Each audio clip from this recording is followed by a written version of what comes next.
serta salam kepada junjungan besar baginda Nabi sallallahu alaihi wasallam yang dikasihi pimpinan jawatan kuasa surau ibu ayah muslimin dan muslimat. Alhamdulillah dipanjangkan usia oleh Allah, diberikan kesihatan oleh Allah dan pelbagai nikmat yang Allah Ta'ala kurniakan kepada kita. Andai kata kalau Syawal ada 31 hari,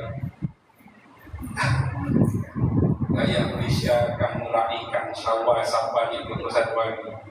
Betapa makmurnya kita duduk di bumi yang bernama Malaysia ini, sehingga Allah Ta'ala ulang dalam surah Al-Rahman 31 kali, فَبِأَيِّ آلَاءِ رَبِّكُمَا تُكَذِّبَانِ, nikmat apakah yang kamu nak dustakan? 31 kali Allah Ta'ala ulang dalam surah yang ke-55, surah Al-Rahman.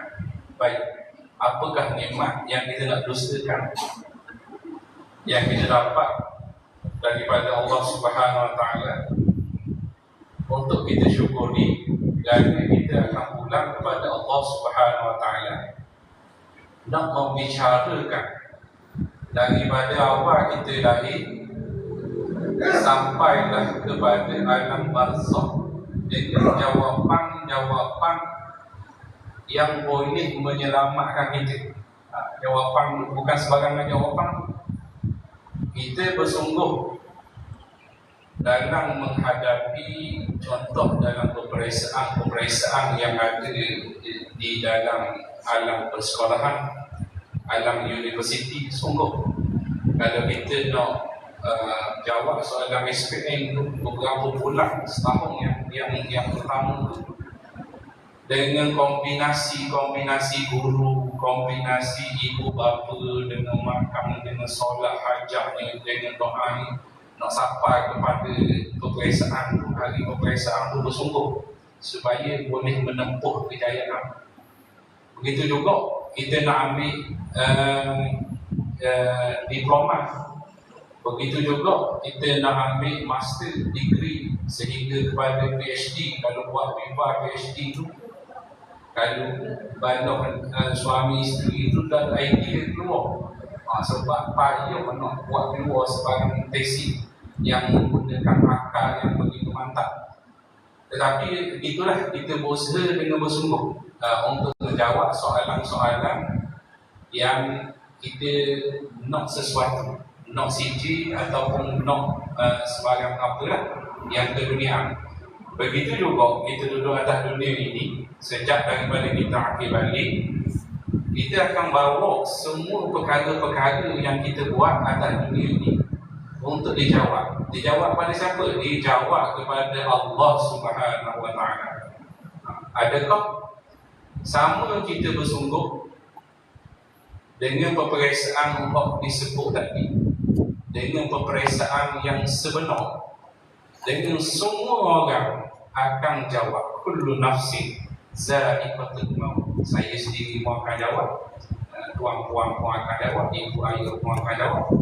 Kalau dalam dunia ni tak boleh ejah lagi kau lain. Kalau dalam alam akhirat tak duduk dengan godam. Godam bukan dengan perempuannya, godam dengan malaikat. Malaikat duduk sebelah kanan, malaikat duduk sebelah kiri. Baik. Bismillahirrahmanirrahim. Qala mu'allif rahimahullahu ta'ala wa nafa'ana wa iyyakum bi'ulumi darain fil alamin ya rabbal alamin.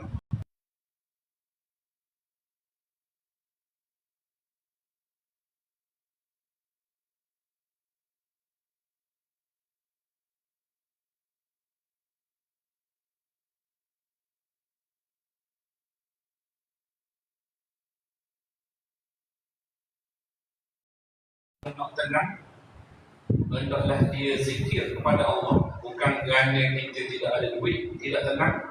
Bukan kita banyak duit, kita tenang. Bukan dengan berkenderaan, bukan dengan rumah yang besar. Tetapi ketenangan tu duduk dekat hati. Nak bagi bagi ketenangan tu, nak bagi ketenangan tu, hendaklah diingat kepada Allah. Zikrullah. Ada orang banyak duit tapi hati tak tenang. Ada juga orang tak ada duit, hati tak tenang juga, sama juga. Tapi nak mari kedua-dua tu nak jaga. Dan hendaklah zikir kepada Allah. Guana-guana pun duduk atas dunia ni bersimpang siur. Masalah bersimpang siur. Tempat ujian adalah di dunia. Baik, kita baca zikir dan doa selepas sembahyang. Lepas kita pergi Assalamualaikum warahmatullahi.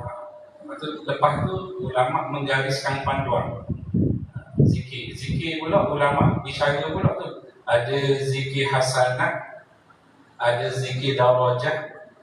Zikir hasanah tu zikir yang kita sebut tu digandakan puluh-puluhan, banyak faedah yang kita boleh dapat. Ada zikir darajah. Zikir darajah ni orang kena ambil secara berguru. Bila ambil zikir darajah ni ada kaedah-kaedah ni, bila dia baca, dia wirid pagi petang, dia akan menghapuskan zulumat, benda-benda yang gelap dalam hati dia. Macam tauhid, ada zikir darajat. Sebab nak katok apa? Nak katok nafsu. Hati kita ni banyak ni bersimpang siur nafsu kita ni. Waktu duduk dalam kolam hati tu nak katok berapa hijab? 70,000 hijab. Sebab tak kenal Allah, sebab tak kenal siapa tuan alam ni. Kalau kenal wajhullah, kalau kenal timbulah perkara-perkara mahmudah. Tu dua-dua kategori pula. Kita lepas mayang tu disebut zikir hasanah, dapat pahala. Zikir darajah tu kita nak baiki diri kita ni. Duduk dalam persekolahan, kita nak baiki diri kita ni supaya dekat taqarrub kepada Allah Subhanahu Wa Taala. Nak balik ke siapa ni? Semua orang kena balik. Semua orang kena balik. Orang cakap ni lagi lah. Semua kena balik. Dalam sedia ke, dalam bersedia ke, semua kena balik kepada Allah. Baik. Selepas selesai sembahyang, disunatkan berwirid atau berzikir serta berdoa. Disunatkan. Baik. Adalah amat baik sekali kita duduk sebentar untuk berzikir dan berdoa ke hadirat Allah Subhanahu Wa Taala. Dan memang tidak sayudia. Sayudia ni, kalau kita buka kitab lama ada perkataan sayudia. Sayudia ni, kalau kita buka Kamus Dewan Bahasa dan Pustaka, dia asal daripada perkataan yogia. Y-O-G-I-A, yogia. Yogia ni bermaksud berpatutan ataupun padang ataupun layak, yogia. Tapi bila tambah sayugia, maksudnya sepatutnya, maksudnya selayaknya, maksudnya semestinya. Kita ulang balik. Apabila selesai sembahyang, dia selesai dari sembahyang lalu terus ringkah bangun atau beredar begitu saja tanpa membaca apa-apa zikir pun. Kalau kita ni tak ada urusan terdesak, sayudia sepatutnya sekali bagi seseorang yang tiada apa-apa urusan. Kalau ada urusan tu tak ada masalah. Ini kita memang tidak ada urusan ni. Sepatutnya apabila sahaja dia selesai daripada sembahyang lalu dia terus ringkas bangun atau beredar begitu saja tanpa membaca apa-apa zikir pun, terus bangun, tak ada apa urusan, dia bangun dulu. Kalau ada urusan tak ada masalah. Kita duduk di hadapan Hajar Aswad. Ta'iman dah Assalamualaikum. Tu tak habis lagi. Jadi tu asal nampak atas, nampak dia jaga. Tu ada urusan lah.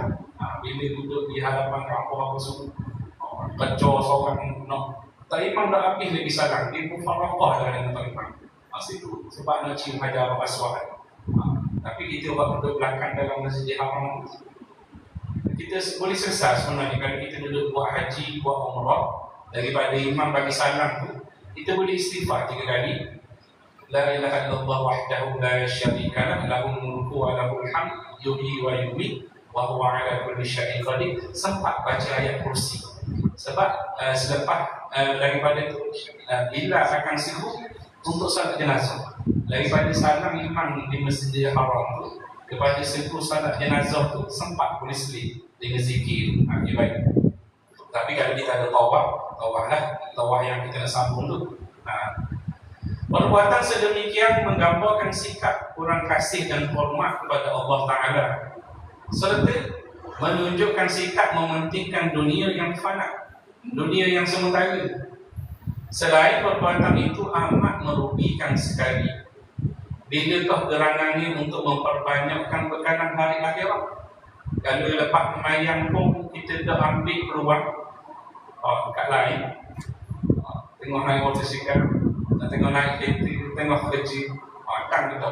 Kalau dan alhamdulillah, kalau kita istiqamah tak ada masalah. Tetapi tempat duduk dia tu, agaknya di masa mana kau pula seorang itu dapat berzikir kepada Allah Ta'ala, sekiranya selepas bersembahyang pun dia masih tidak mempunyai ruang masa untuk mengerjakannya, kemungkinan besar dari di masa lain dia lebih sibuk dan start buku pintu kedai kau, dan start kereta kau, dan start jumpa kawan juga. Jadilah tu.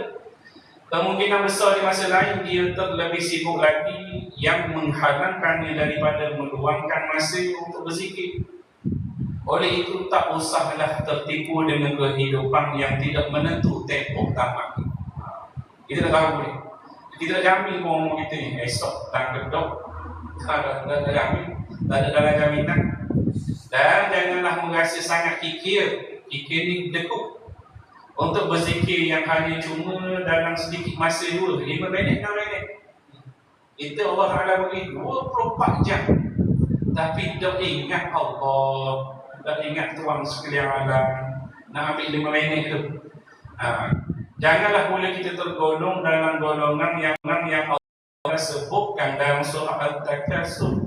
Alhaakumut takasur hatta zurtumul maqabir. Kalla sawfa ta'lamun, summa kalla sawfa ta'lamun, kalla law ta'lamuna 'ilmal yaqin, la tarawunnal jahim, thumma la tarawunnaha 'ainal yaqin, thumma la tus'alunna yawma idzin 'anil na'im. 1 hingga 7. Maksudnya, kamu telah dilalaikan daripada mengerjakan amal bakti oleh perbuatan memperbanyakkan harta benda, anak pinok, pangkat, pengaruh dan dosa. Ini perkara-perkara yang mengikat kita. Harta benda, anak pinok, pangkat, pengaruh dan dosa. Sehingga kamu masuk kubur. Jangan sekali-kali bersikap demikian. Kamu akan mengetahuinya kelak akibatnya yang buruk semasa hendak mati. Allahu Akbar. Kemudian sekali lagi diingatkan, jangan sekali-kali bersikap demikian. Kamu akan mengetahui kelak akibatnya yang buruk pada hari kiamat nanti. Masa nak mati satu hal, hari kiamat satu hal. Ini semua cerita besar ni. Yang kita atau jenazah di perkuburan, kita tengok dengan mata kepala kita sendiri. Kita dah tinggal satu sah pun. Ada dah orang kapan orang di pesan buat wasiat ke anak ni, perempuan ni, masa kapan apa ni buatlah kocek 2 blok kanan lagi ni, kat kai kapan tak ada. Nak simpan 5% pun tak ada. Kalau ada cincin pegok pun orang capuk. Orang capuk cincin pegok. Baik. Sebenda pun dah bawa. Tapi sesungguhnya kalau dah kamu mengetahui dengan pengetahuan yang yakin apa yang kamu hadapi, tentulah kamu melakukan perkara-perkara yang menjadi bekalan kamu untuk akhirat. Kalau kita yakin kita nak mati, jadi kita bawa sungguh.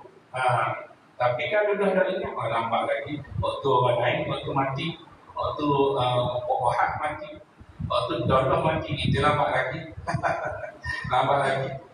Tak ada kelegang pun kita letak dalam keyakinan hati kita tu. Bila kita ni Allah lain mati, biarlah kita belang-belang kat kasih Allah harap nombor 13. Jadi itu cerita Allah Ta'ala tetap dah lah. Dalam syariat tu nampaklah salah tekak minyak lah, salah apa lah. Baik, nomor 13 dua orang ini. Ingatlah, demi sesungguhnya kamu akan melihat neraka jahim yang marak menjulang. Kita akan tengok. Rabbana absarna wa sami'na farji'na. Rabbana absarna wa sami'na farji'na na'mal salihan inna mungkinun. Rabbana, wahai Tuhan kami, absarna, kami dah lihat dah, wa sami'na, kami dengar bunyi api bergerak. Kita tengok api ketek pun, lalu ketek berapa jauh orang duduk. Api ni gelah api dekat flare ketek, boleh tak pergi rapat dua kaki? Rapat dua kaki boleh. Api dunia kita bakal sapok salah menyampur kat kita api kulit kita. Dia dengar api ni, Rabbana absarna, nampak dah api neraka tu. Wa sami'na, api neraka ni dia mengaum. Bukan ngaum macam beriman. Ngaum tu sampai kita takut. Dengar tu sampai dulu hati kita. Rabbana absarna wa sami'na farji'na, ya Allah, hari ni aku yakin dah. Farji'na, ya Allah, pulang balik. Atau balik aku atas dunia. Farji'na, nak buat benda, nak inna mungkin, hari ni aku yakin dah. Tapi dah boleh kau sekarang. Kemudian demi sesungguhnya kamu, wahai orang-orang yang derhaka, akan melihatnya dengan penglihatan yang yakin. Lepas mata dah api tulang. Semasa mana? Semasa kamu dilemparkan ke dalam. Allah wa na'udzubillah. Kemudian lagi, sesungguhnya kamu akan ditanya pada hari itu tentang segala nikmat yang kamu telah nikmati. Allah Ta'ala tanya daripada akhir balik sampai ke mati tu.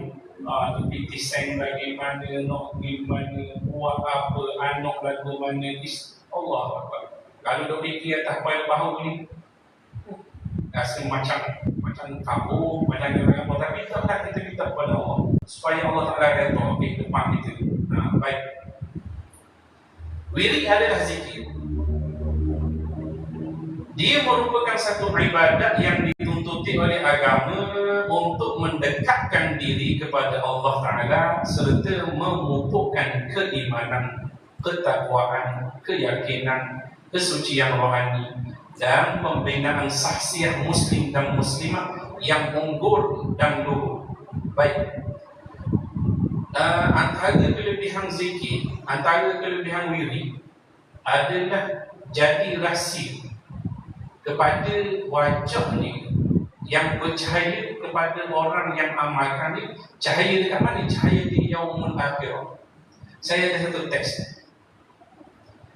Di hari kiamat nanti, manusia tidak lagi dinilai dari rupa, dari harta atau kedudukan dunia. Yang terlihat pada ketika itu justru cahaya iman yang terpancar dari wajah dan anggota tubuh. Badan kita ada cahaya, tapi bukan cahaya maknawi, cahaya lampu ni bukan.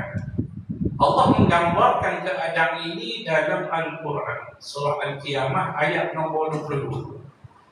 Pada hari itu wajah-wajah yang berseri-seri. Sebaliknya ada pula wajah yang gelap kerana dosa. Ada yang bercahaya, ada hak gelap. Gelap ke rumah. Gelap hak kita pegang tapak tangan kita atas dunia ni. Bila kita tutup lampu semua masih boleh tengok tapak tangan. Tetapi di yaumul kiamat kita tengok tapak tangan kita ni pun tak nampak. Gelap, gelemat, glitter. Cahaya itu berasal daripada iman. Cahaya bukan sekadar simbol, tetapi nur iman yang Allah berikan kepada orang yang beriman. Allah Ta'ala berfirman, cahaya mereka memancar di hadapan dan di sebelah kanan mereka. Kita terawih ni, kampung kita kegagapan, tidak tutup lampu jalan. Lepas tu tidak tutup lampu kereta. Waktu cahaya maknawi baru. Tak langgar api masuk dalam sungai. Tutup lampu jalan, tutup lampu kereta. Itu cahaya dunia tu. Kita tumpang tu. Tetapi di yaumul qiyamah dengan jalan yang gelap gulita ni, tak ada signboard, tak ada ni, tak ada ni. Kau pakai cahaya tu, pakai cahaya ni. Kau nak tunjuk jalan kita dengan bertindang-tindang orang. Cahaya mereka memancar di hadapan dan di sebelah kanan mereka. Surah Al-Hadid ayat nombor 12. Artinya, iman yang tulus, amal yang ikhlas, hati yang hidup dengan zikir. Di sini semuanya berubah menjadi cahaya yang nyata di akhirat. Semua tadi jadi cahaya di bila? Di akhirat. Yang kedua, orang yang rajin solat, orang yang mengerjakan sembahyang akan bercahaya. Rasulullah sallallahu alaihi wasallam bersabda, hadis sahih riwayat Muslim, as-salat an-nur, salat adalah cahaya. Sembahyang ni cahaya. Setiap sujud menghapuskan dosa, meninggikan derajat, dan menjadi cahaya saat manusia berada dalam kegelapan mahsyar. Yang ketiga, bekas wuduk menjadi tanda cahaya. Kita ambil sembahyang. Rasulullah sallallahu alaihi wasallam bersabda, umatku akan datang pada hari kiamat dengan wajah, dengan tangan dan kaki bercahaya. Kerana apa? Kerana bekas wuduk. Hadis sahih riwayat Bukhari dan Muslim. Inilah sebabnya orang yang menjaga wuduk, wajahnya bersinar di akhirat. Dan yang keempat, dikait dengan bab bicara kita malam ini, zikir dan salawat. Kita zikir menerangi wajah orang yang lisannya hidup dengan tasbih, subhanallah, subhanallah, subhanallah, dengan tahmid, alhamdulillah, alhamdulillah, alhamdulillah, dengan istighfar, astaghfirullah, astaghfirullah, astaghfirullah, dengan selawat kepada Nabi sallallahu alaihi wasallam, Allahumma salli ala Muhammad, akan diberikan ketenangan. Tenang mana? Di dunia dan cahaya di akhirat. Dunia tenang kalau kita duduk cari tu, bukan kerana dinding naik gunung Kinabalu, bukan kerana dinding pergi ke Medan, bukan kerana dinding kejung tak, balik-balik sekarang buka, balik-balik sama gunung sekarang juga. Ya Allah, ada jumpa lagi, mana ni ada jumpa bahagia. Zikir tu ala zikrillah tatma'innul qulub. Baik, hati kita tu tempat jatuh pandang Allah tu, akan diberi ketenangan di dunia dan cahaya di akhirat.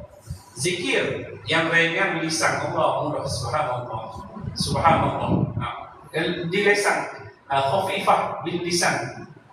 Zikir yang ringan di lisan bisa menjadi berat di timbangan amal. Kita sebut subhanallahil azim wa bihamdih, duduk sebelah daci dunia dan isi. Lepas tu duduk subhanallahil azim wa bihamdih, kalau zakat dunia dan isi, duduk sebelah daci. Waktu tu baru sebut sebutir, kalau sebut 10 butir, kalau sebut 100 butir. Okey, baik. Yang kelima, hati yang bersih melahirkan cahaya. Ini 4 hati pula. Tapi nak mari hati bersih ni kena katok. Bukan katok dengan besi. Katok sungguh tak, bukan katok dengan watang tak. Katok dia ada alat. Kita katok kapet, kata Jalaluddin Al-Rumi. Kita katok kapet, kita debu, sakit kapet itu. Tapi bukan kita nak katok kapet itu, kita nak katok debu dalam kapet itu keluar. Propa, kita katok kapet, jadi sakitlah kapet. Tapi nak dia debu dalam kapet itu keluar, suruh kapet itu bersih. Baik. Wajah yang bercahaya bukan kerana banyak ibadah lahir sahaja, tetapi ada kerana dia. Yang pertama, tidak dengki. Yang kedua, tidak sombong. Yang ketiga, memaafkan manusia. Yang keempat, menjaga hati dari kebencian. Hati yang bersih akan keluarlah wajah yang bercahaya. Dan gambaran di pada mahsyar, saat manusia kebengongan, memang yauma yafirru mar'u min akhihi, pada ketika tu sahabat kita, anak beranak kita, isteri kita, tok lelaki kita duduk atas dunia air, duduk lagi air, duduk di yaumul akhirah, yauma yafiru ni pecah. Kita cuba saing kodang kita hari ni, kita boleh minum kedai kopi tak? Pada hari akhirat mu demo hamba takut demo curi pahala. Gitu.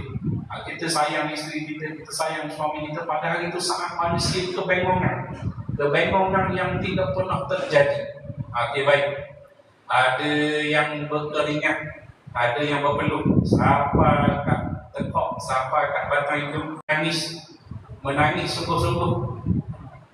Ada yang gelap wajahnya, namun orang yang beriman berjalan tenang dengan cahaya yang menerangi jalan mereka menuju ke syurga. Mereka berdoa, Ya Rabb, Ya Tuhan kami, sempurnakanlah cahaya kami. Surah At-Tahrim. Jadi, rahsia wajah bercahaya di akhirat bukanlah satu rahsia besar, bukan. Ada jawapan dah, bocor dah jawapan. Ia lahir daripada kebiasaan yang kecil yang istiqamah. Yang pertama, solat tepat waktu. Yang kedua, menjaga wuduk. Zaman dulu susah, orang boleh jaga wuduk, Rabi'atul Adawiyah boleh jaga wuduk, boleh tahajud batu-batu rakaat tiap malam. Wali daripada perempuan. Orang puan tak ada Nabi, orang puan ada orang tak Nabi dia jadi Nabi. Rabi'atul Adawiyah, rumah dia 2 lapis. Ada kita makanan Rabi'atul Adawiyah, kita berikan anak kita sebab nak jaga, sebab nak ambil barakah daripada nama. Rumah dia 2 lapis. Satu malam dia jatuh, dia tergolek daripada atas sampai ke bawah, perbok jatuh ke bawah. Lepas tu ada 9 potong jari kuku dia tercabut, luka lah, dia cabut lah, ceceran darah. Orang pun tengok ni, orang kata, apa menangis ni? Orang kata, apa menangis ni? Rabi'atul Adawiyah, orang gila pun wali Allah kan. Dok, aku menangis ni sebab apa nak jadi 10 potong darah. Ni, Tuhan bagi sakit ni, Tuhan beri pahala ni, apa nak sepotong lagi ni? Bukan dia nangis sebab sakit 9 potong tu darah. Kau faham kita ni? Apa nak 10 potong darah? Nak dapat juga balasan daripada kesakitan. Baik. Menjaga wuduk, memperbanyakkan zikir. Kalau dalam tarekat tu ada lah bilangan dia, Subhanallah 100, Alhamdulillah 100, La ilaha illallah 100, Allahu Akbar 100, selawat 100, La ilaha illallah Muhammad Rasulullah fi kulli lamatin wa nafasin adalah Rasulullah 100. Jadi 700 pagi, 700 petang. Tu makanan rohani.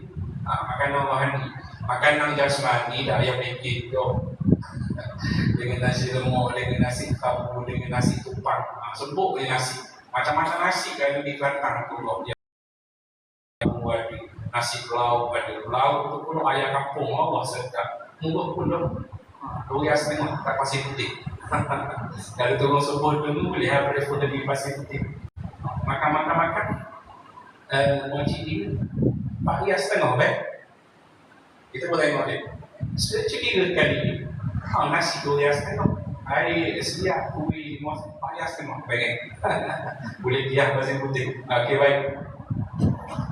Ia lahir daripada kebiasaan kecil, solat tepat waktu, menjaga wuduk, memperbanyakkan zikir, berselawat dan baiki hati. Kerana akhir nanti yang bersinar bukan wajah yang paling tampan, bukan wajah yang paling handsome, tetapi hati yang paling dekat dengan Allah Subhanahu wa taala. Okey, baik. Wirid mengandungi bacaan-bacaan yang ada dalam ayat Al-Quran. Yang pertama takbir, nama kepada Allah Akbar. Yang kedua tahmid, nama kepada hamdalah ataupun alhamdulillah. Yang ketiga tasbih, nama kepada subhanallah. Yang keempat tahlil, nama kepada la ilaha illallah. Yang kelima istighfar. Yang keenam selawat kepada Nabi sallallahu alaihi wasallam. Orang pun tanya soalan, orang pun mari boleh tak ni? Boleh tak nak zikir datang dari Quran kan? Tapi bila dia kuasa, kalau kita buka kitab fiqh, dia kuasa wiri, dia kuasa zikir, tak ada masalah. Bagi nifat, gugurkan pun tak ada masalah. Tetapi walaupun dia baca Bismillahirrahmanirrahim, dia kuasa Bismillahirrahmanirrahim tu Al-Quran agak bersih. Dia kuasa Bismillahirrahmanirrahim. Tadi dia kuasa zikir, tak ada masalah. Walaupun dia dalam keadaan uzur, dia kuasa Al-Quran bersih. Okey, baik. Zikir dan doa yang hendak dibacakan itu diutamakan dengan maksurah. Maksurah itu lagu mana? Maksurah itu wirid harian yang diamalkan oleh Rasulullah. Jadi kosa zikir dengan kosa Al-Quran. Macam dia Al-Quran ini Rasulullah. Dia apa Quran mana situasinya? Okey, apa Quran lepas tu dia akan ulang kaji. Dalam mazhab Syafi'i kebanyakannya tidak membenarkan, tapi keluar satu daripada mazhab yang empat tu mazhab Al-Maliki. Mazhab Al-Maliki mengatakan kalau Quran tu semua 30 juzuk dikuasakan zikir boleh. Kita baca Quran dikuasakan atau pandangan daripada mazhab Maliki. Daripada Syafi'i tegas orang haid, orang nifat, pada dia bagi haid, pada dia bagi nifat, dia kena berhenti baca Quran. Tegaklah daripada mazhab kita. Sebab ni ada kala perkara yang halal. Contoh, kita orang buang tengah goreng nasi pukul 2 tengah hari, Zuhur mayang ni goreng tu beri daging. Lepas tu dia namakan dalam hukum benda itu adalah manik. Manik itu menghalang. Lagi tadi halal, boleh semayang. Tapi tengah goreng nasi, tak boleh kita semayang sebab tu kita terhalang. Daripada perkara yang halal, tak boleh nak buat dah selepas buat dah. Jadi kita tanda waktu sehari, ini kena bawa lepas bersih. Sama juga dalam bulan Ramadan, bulan puasa. Puasa. Pukul 7, tu beda Allah sayang 15 minit lagi. Kalau tubik rasa sayang, wajib ambil tempat makan, wajib ambil kema makan. Kalau tubik rasa sayang, sebab pada ketika tu manik benda yang menghalalkan tadi telah terhalang. Kalau tak rasa kita dah lama, dah 60, 70 dah ngomong, tak rasa benda tak payah cari tempat, tak payah cari apa benda itu. Tapi bila rasa sayang, sebab bila rasa sayang pada ketika tu, kita takut menukar hukum halal jadi kepada haram. Kita haram mesti pada ketika tu, takut rasa sayang tu, kita ambil haram tu, kita tukar jadi halal. Okay, baik. Itu sambung. Zikir dan doa yang hendak dibacakan itu diutamakan yang maksurah. Yang maksurah yang Nabi baca dengan tasbih, dengan tahmid, dengan tahlil apa semua tadi. Lepas tu maksurah tu ditulis oleh Syahid Iman Hasan Al-Banna. Kalau kita tengok dalam surah Yasin ada maksurah. Lepas tu banyaklah susunan daripada maksurah tu.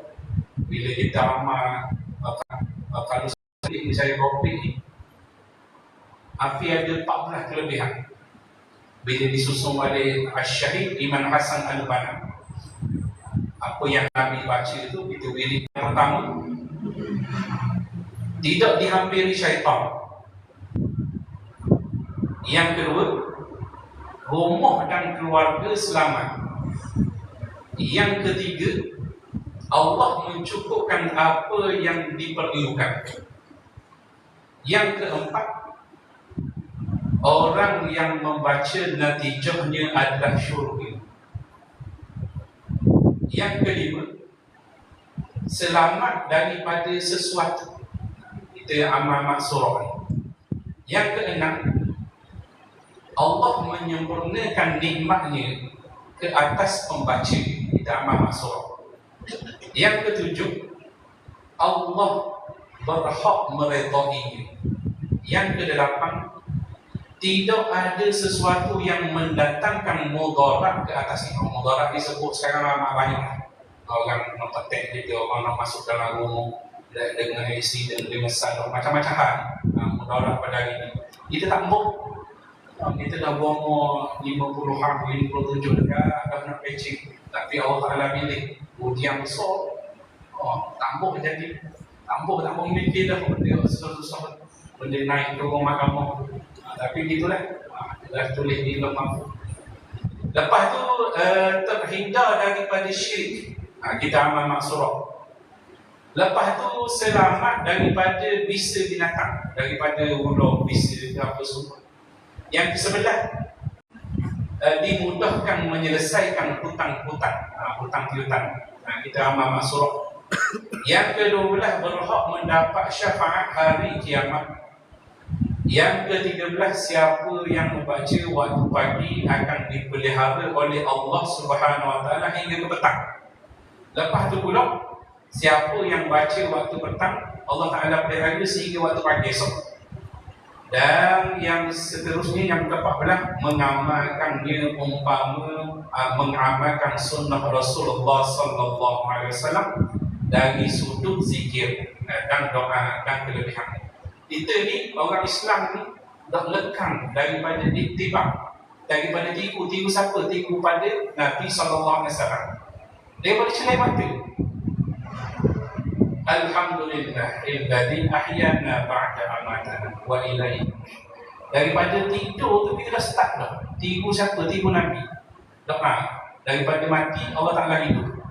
Lepas tu masuk dalam jambang, masuk dengan kaki kiri, hok Nabi lagi. Lepas tu mandi. Lepas tu pakai baju, masuk kanan mulut kanan dulu. Lepas tu masuk kanan mulut kiri. Tipu Nabi. Lepas tu tengok cermin, Allah, ya Allah, indahkanlah imam aku seperti indah kamu mengindahkan wajah. Tiga Nabi lagi.